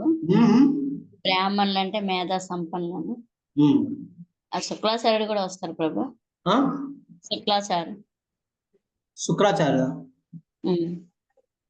శుక్రాచార్యుడు కూడా బ్రాహ్మణుడే అయినప్పటికీ, అందుకే మేధస్సు ఎప్పుడైతే కోల్పోయాడో అప్పుడు ఆయన ఆ పదవి కోల్పోయాడు. ఆయన మేధస్సు ఏ విధంగా కోల్పోయాడు? హరికి శరణాగతి తీసుకోవద్దని చెప్పడం ద్వారా. అందుకనే బలి మహారాజు శుక్రాచార్యుని తిరస్కరించాడు.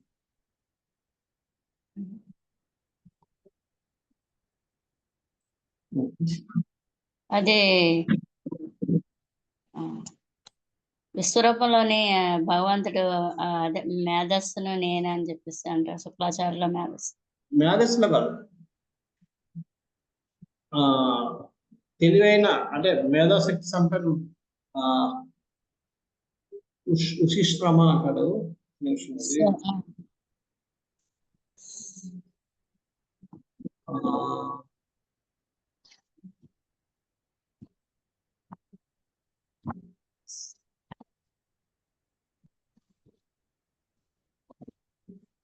నాకు గుర్తులేదు అది, నాకు చెప్తాను, చూసి చెప్తాను. ఇంకెవరికైనా ప్రశ్న ఉందా?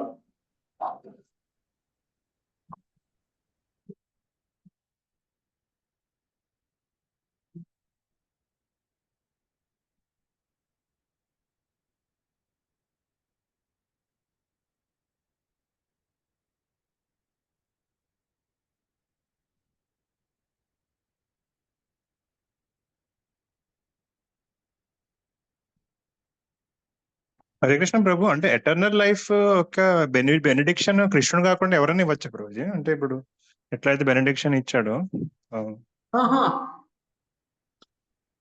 ఎవరైనా వచ్చు. ఎవరైనా వాళ్ళ యొక్క తపోశక్తిని బట్టి వాళ్ళ తపోశక్తి కోల్పోతారు.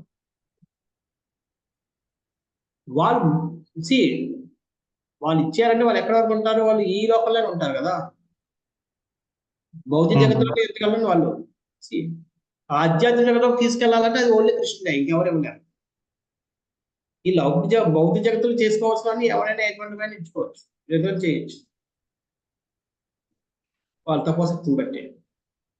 అంటే జనరల్ గా birth, death, old age, disease ఈ 4 దాటాలంటే ఓన్లీ దేవుడు ఒకటే అంటారు కదా. ఉంటాయి, కానీ చిరంజీవి అంటే కొంతవరకు ఎంతగా చిరంజీవులు అమరులు అంటారు. దేవతలు మనం ఏమన్నా అమరులు అంటాం. అమరులు అంటే వాళ్ళు చావు లేదన్నా, వాళ్ళు కూడా చావు ఉంది, కానీ మనతో కంపేర్ చేసుకుంటే వాళ్ళు అమరులు. ఎలాగంటే డబ్బున్న వాడు చాలా ధనికులు అంటారు. ధనికులు అంటే ఎంత ధనికులు? మనమే ధనికులు. ముఖేష్ అంబానీ కంటే తక్కువ ఉండొచ్చు కదా. సో అది రిలేటివ్ అన్నమాట. అదే చిరంజీవి అంటే ఎప్పుడు వరకు అన్నది తెలియదు. ఇప్పటికైతే ఉన్నాడు, కానీ ఇంకా ఎప్పటికీ ఉంటాడా, అది ఈ కలియుగం అంతం వరకే ఉంటాడా, అది ఎక్కడ డీటెయిల్స్ ఎక్కడ మనకు తెలియదు. అర్థమైంది కదా? ఎస్ ప్రభు. ఓకే. అది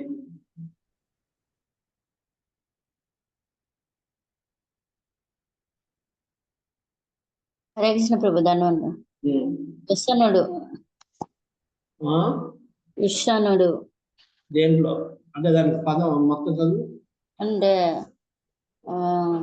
అట్టి కవుల్లో దానవులు గురువైన ఉసనుడు శుక్రాచార్యుడు. దేంట్లో ఏడు ప్రభు? దేంట్లో ఎన్నో శ్లోకం అది? అది 37 భగవద్గీత. 37 10వ అధ్యాయం 37.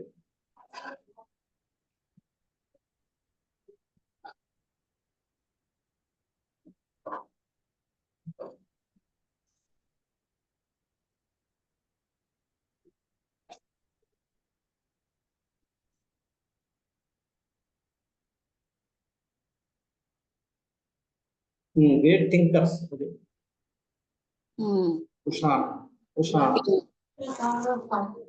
థింకర్స్ అంటే ఆలోచించేవాళ్ళు. అది చెప్పాను, ఆలోచించే వాళ్ళు వేరు, తెలివైన వాళ్ళు. మేధశక్తి అంటే విచక్షణతో కూడింది. ఓకే, ఈయన కూడా కొంతమంది విచక్షణ ఉంటుంది. ఇటువంటి మేధాశక్తిలో ఉన్న వాళ్ళు తెలివైన, అందరికంటే ఈయన గొప్పవాడు. అక్కడ గొప్పవాడు అంటే నేనే అని కాదు, అంటే ఏదైతే గొప్ప అది గొప్ప అంతా అటువంటి వాడిని నేను అని. ఇప్పుడు జంతువులు సింహం అంటే ప్రతి సింహం కృష్ణుడు కాదు. జంతువులు శ్రేష్టమైనది సింహం కాబట్టి అటువంటి జంతువులు శ్రేష్టం ఏదైతుందో అది నేను, మనుషులు శ్రేష్టం ఏదైతుందో అది నేను. అలాగా అంటే ఏదైనా శ్రేష్టం, ఏదైనా గొప్పది చూస్తే నువ్వు నన్ను గుర్తు చేసుకోవాలి. అంతే తప్ప ప్రతి సింహం కృష్ణుడు.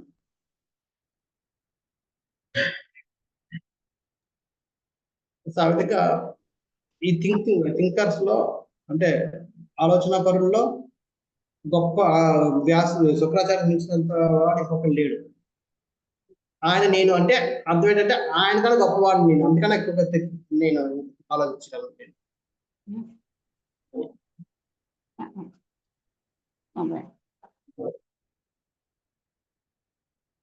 మన ఉదాహరణగా ఆయన ఎంత గొప్పవాడో అంత గొప్పవాడిని ఆలోచించేవాడు. సింహం ఎంత గొప్పదో అటువంటి గొప్పవాడిని నేను. అలాగా తనకు ఐశ్వర్యాలు చెప్పండి, మనం అలాగే అర్థం చేసుకోవాలి. చూడండి ఆయన ఎలా డ్యాన్స్ చేస్తారో అలాగే చేస్తారు. అంటే అర్థం ఏంటి, మనం ఆయన డ్యాన్స్ చూసే కాబట్టి దాన్ని చూసి అలాగా అండర్స్టాండింగ్ కోసం చెప్తున్నాం.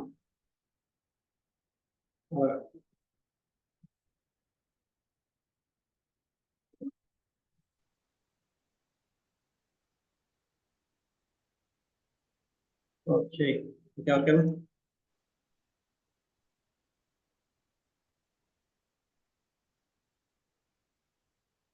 ఎవరికైనా ప్రశ్న, లక్ష్మీ ప్రశ్న ఉందా? హరే కృష్ణ ప్రభుజీ, ధన్యవాదాలు. క్లాస్ రిలేటెడ్ కాదు, మామూలుగా అంటే భగవద్ధామాన్ని వెళ్ళడానికి అంటే అస్సలు కొద్దిగైనా కల్మషాలు లేకపోతేనే వెళ్తారంట. కానీ అస్సలు కొద్దిగా కల్మషాలు లేకపోవడానికి చాలా చాలా చాలా దుర్లభం అనిపిస్తుంటది. అది అలా వెళ్ళాలంటే ఎన్నో జన్మలు పడుతుంది అనేసి అనిపిస్తుంటది కదా ప్రభుజీ. అంటే అంత తీవ్రమైన సాధన చేయాలి, ఆ సాధన చేయగలిగే స్తోమత ఉండాలి. సో భగవద్ధామాన్ని చేరడం అనేది చాలా కష్టం అనిపిస్తుంటది. ప్రయత్నం చేస్తే కష్టం అంటూ ఏం లేదు, ప్రయత్నం చేయకపోతే కొద్ది కష్టం. పక్కింటికి వెళ్ళాలన్నా కష్టం, మనం అడుగు వేయడం మొదలు పెడితే పక్కింటికి వెళ్తాం. పక్కింటికి వెళ్ళాము అనుకుని కూర్చుంటే వెళ్ళాము. బయట పిడుగులు వర్షం పడుతుంది లేదా ఏదో అవుతుంది, కానీ అయినా సరే మీరు వెళ్ళాలి అని చెప్పి సంకల్పం చేస్తే ఏదో ఒకటి అవుతుంది. బయటికి రాకపోతే మనం ప్రయత్నం చేస్తే దాన్ని అధిగమించే శక్తి భగవంతుడు ఇస్తాడు. ప్రయత్నం చేయకుండా కూర్చుంటే భగవంతుడు ఎప్పటికీ శక్తి లేదు. అయితే ఆ ప్రయత్నం ఏదో మనకి మనం ఇంత శక్తి ఉంది చేసేది, ఇక్కడ ఇంత శక్తిని ఉపయోగిస్తున్నాం అన్నమాట. భగవంతుడు చెప్పి ఎందుకంటే మనం సాయ శక్తిలో ప్రయత్నించడం లేదు కాబట్టి. సాయశక్తిగా ప్రయత్నించగలిగినప్పుడు భగవంతుడు మనకి, ప్రయత్నించిన తర్వాత కూడా మనకి అది అవడకపోతే అప్పుడు భగవంతుడు సాయం చేస్తాం.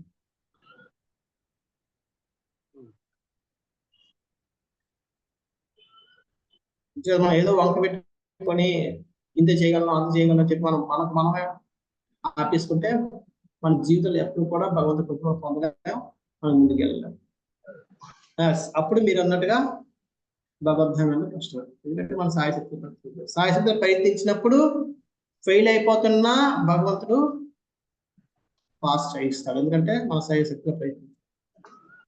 ఇప్పుడు పాస్ చేయించకుండా లాస్ట్ పాస్ చేయిస్తాడు.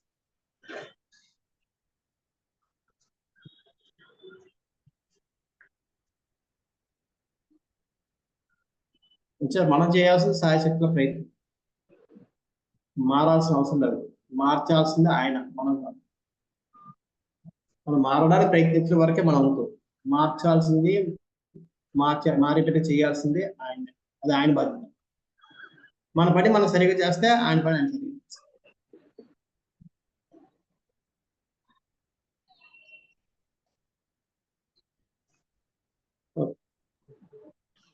హరే కృష్ణ ప్రభు. ప్రభు ఇప్పుడు బ్రహ్మదేవుడే యాక్చువల్ గా అంటే లస్ట్ తో ఇట్లా దాని ఏమంటారు, he has taken wrong step కదా Prabhuji. But that same Brahmadev when he comes as Haridas Thakur is able to control.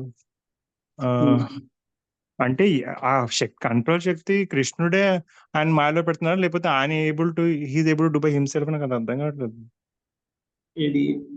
అది అక్కడ భగవంతుడి యొక్క హరినామంలో ఉన్న గొప్పతనం.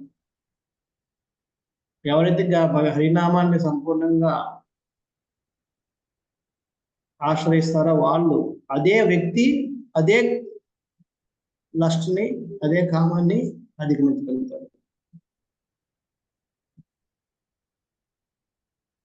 అది అక్కడ అంచేత ఎప్పుడైతే మనం హరినామానికి మనం ఆశ్రయిస్తామో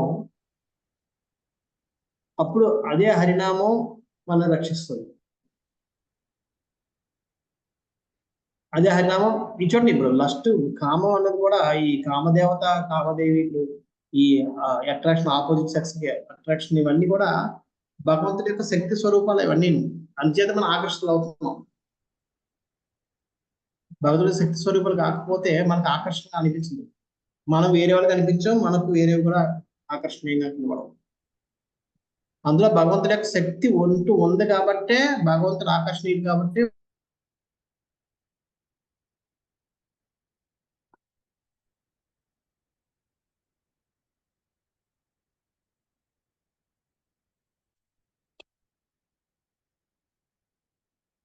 ఆ ఎదుటి వ్యక్తి యొక్క ఆకర్షణని వెలువల చేసేస్తుంది, తక్కువ చేసేస్తుంది. ఆ విధంగా మనం దీనికి ఆకర్షణీయులు అవుతాం, దానికి ఆకర్షణీయులు అవ్వలేము. ఎప్పుడైతే మన హరినామానికి అది మనం శరణాగతి తీసుకోమో అప్పుడు మన దగ్గర అంటే ఆకర్షణీయం అంటుందంటే ఏం లేదు, అంటే అదే ఆకర్షణీయంగా కనపడుతుంది.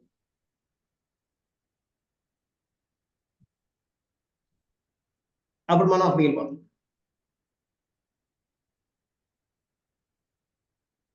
ఇప్పుడు మన దగ్గర ఏదైనా ఎదుటి వ్యక్తి కంటే మంచి మంచి వస్తువు మన దగ్గర ఉన్నప్పుడు మనం దానికోసం ప్రాపలాడం, అందుకని మంచి నా దగ్గర ఉండలేదు. మన దగ్గర లేనప్పుడే ఎదుటిది బాగుంది అన్నప్పుడు మనం అక్కడ ప్రాపలాడం. సో అదే విధంగా ఎప్పుడైతే హరినామం అనే ఆకర్షణీయ వస్తువు మన దగ్గర ఉందో బయట ఉన్న వస్తువు మనకి అన్ని ఆకర్షణీయంగా కనబడవు. ఎప్పుడైతే ఇది లేదో బయట ఉన్న ఆకర్షణీయంగా కనబడుతుంది. అంచేత మనం ఈ హరినామం మీద ఆకర్షణ పెంచుకోవాలి.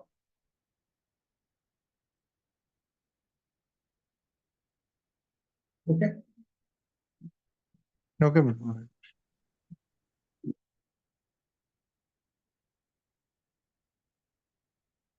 हरे कृष्ण। ग्रंथरा श्रीमद् भागवतम की जय, श्री प्रभुपाद की जय।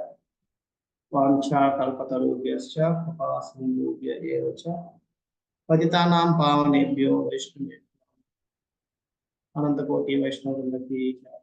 हरे कृष्ण।